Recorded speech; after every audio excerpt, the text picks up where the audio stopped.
Hello bachcho, let's read the question. The question says in a process known as coral bleaching, high water temperatures cause corals to expel the dinoflagellates that normally reside within their cells.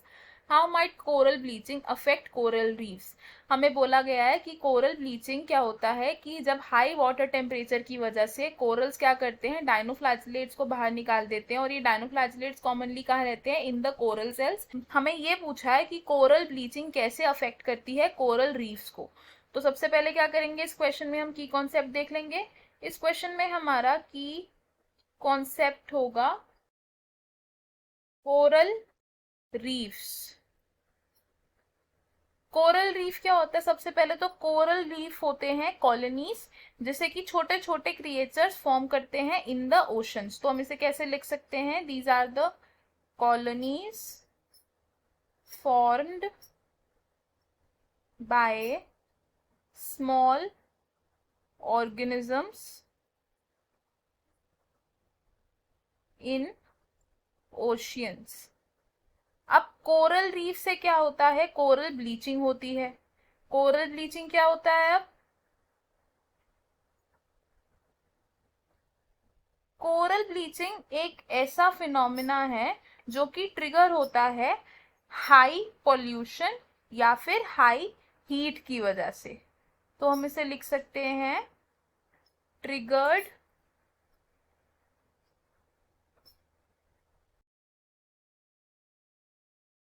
Bye pollution और high heat.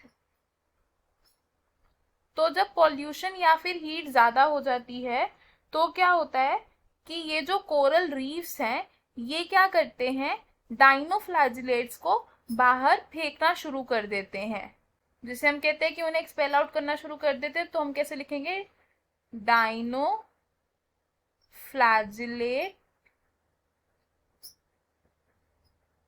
Are expelled.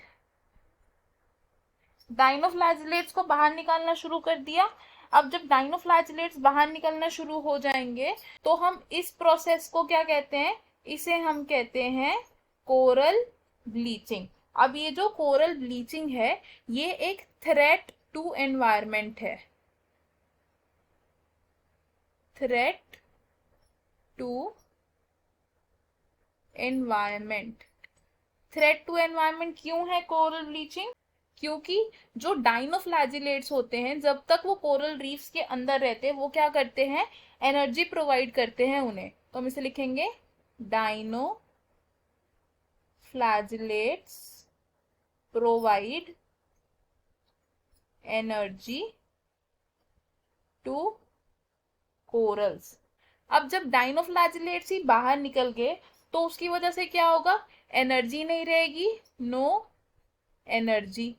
अब जब energy नहीं रहेगी तो उसकी वजह से क्या होगा, जो भी कोरल्स थे उनकी इवेंचुअली डेथ हो जाएगी। तो कोरल्स विल डाई। कोरल्स की अगर डेथ हो जाएगी तो क्या होगा, कोरल रीफ भी एग्जिस्ट नहीं कर पाएंगे, फिर there will be no coral reefs. Coral reefs नहीं रहेंगी तो क्या होगा, फिर जो ओशन फूड चेन है वो डिस्टर्ब हो जाएगी और बहुत सारी मरीन लाइफ्स, जो मरीन ऑर्गेनिजम्स होते हैं वो सरवाइव नहीं कर पाएंगे। तो इसका एक इफेक्ट क्या होगा, ocean food chain is disturbed और ये जो कोरल रीफ्स है ये क्या हो जाएंगे, ये बैरन हो जाएंगे। बैरन का मतलब क्या है, अब कोई कम्युनिटी आकर या फिर कोई ऑर्गेनिज्म आकर इसको कॉलोनाइज नहीं करेंगे, जिसकी वजह से एक्सटिंक्शन भी हो सकता है कुछ कुछ स्पीशीज का। तो हम इसको कैसे लिखेंगे, इसकी वजह से क्या हो सकता है, स्पीशीज एक्सटिंक्शन। तो हमें क्वेश्चन का आंसर मिल गया। क्वेश्चन में हमसे क्या पूछा था, how might coral bleaching affect coral reef. तो कोरल ब्लीचिंग की वजह से कोरल रीफ पर क्या असर आएगा कि ओशन फूड चेन डिस्टर्ब हो जाएगी, और साथ के साथ कोरल रीफ जो है वो बैरन हो जाएंगे, और स्पीशीज कोरल रीफ को फॉर्म करती हैं वो एक्सटिंक्ट हो सकती हैं। So I hope you understood it well. All the best. Thank you.